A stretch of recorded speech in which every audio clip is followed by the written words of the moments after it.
Presiden Prabowo Subianto telah memutuskan untuk membangun proyek Tanggul Laut Raksasa atau Giant Seawall. Presiden Prabowo Subianto telah memutuskan untuk membangun proyek Tanggul Laut Raksasa atau Giant Seawall di pesisir utara Pulau Jawa. Proyek ini akan membentang dari Banten ke Jakarta hingga ujung Jawa Timur sepanjang 500 km. Proyek Giant Seawall akan segera dikerjakan. Pemerintah berencana melanjutkan membangun Giant Seawall untuk menyelamatkan Jakarta dan juga Pulau Jawa.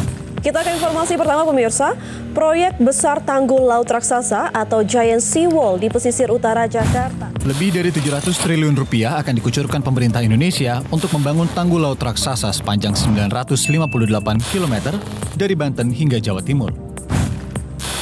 Proyek ini menyangkut jarak yang tidak pendek, kalau tidak salah sekitar 500 km. Dari Banten sampai ke Jawa Timur, ke Gresik, 500 km. Dan perkiraan biaya yang dibutuhkan 80 miliar dolar.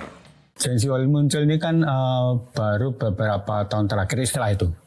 Karena kalau kita tengok sejarahnya sedikit ke belakang, tahun 90-an. Karena Pak Prabowo sudah bilang kan, bahwasannya proyek Giant Seawall ini sudah mulai ada dipikirkan oleh Pak Harto tahun 90-an. NCICD. Apa itu? National Capital Integrated Coastal Development.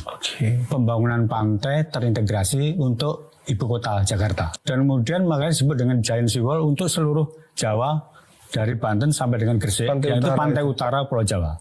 Muka air yang menaik dan muka tanah yang menurun atau disebut dengan land subsidence. Land subsidence. Menarik jadi penurunan muka tanah. Dan ini disebabkan apa? Sehingga maka teman-teman sosial lingkungan pun juga mengkhawatirkan itu kan, bahwasanya akan mengancam lingkungan juga, kemudian akan mengancam ekonomi nelayan. Hasil penelitian teman-teman Kiara misalnya, itu akan mengancam teman-teman nelayan di Pantura, karena nanti kalau ada bangunan infrastruktur Giant Seawall tadi itu, bagaimana eksistensi nelayan-nelayan kita kecil yang harus berusaha perikanan di laut yang kemudian ada giantnya. Apakah mereka akan digusur atau seperti apa? Ini konsep itu belum pernah ada. Jadi kalau istilah Bu Nur, Pak, ya, kalau mau masak ya semua harus disiapin dulu. Tiba-tiba mau masak nasi goreng nggak tahu di mana garamnya, bumbunya. Ya mungkin kira-kira begitu, Pak ya. Bumbunya kapan dituangkan di airnya gitu. Nah, kan? seperti itu. Iya. Iya.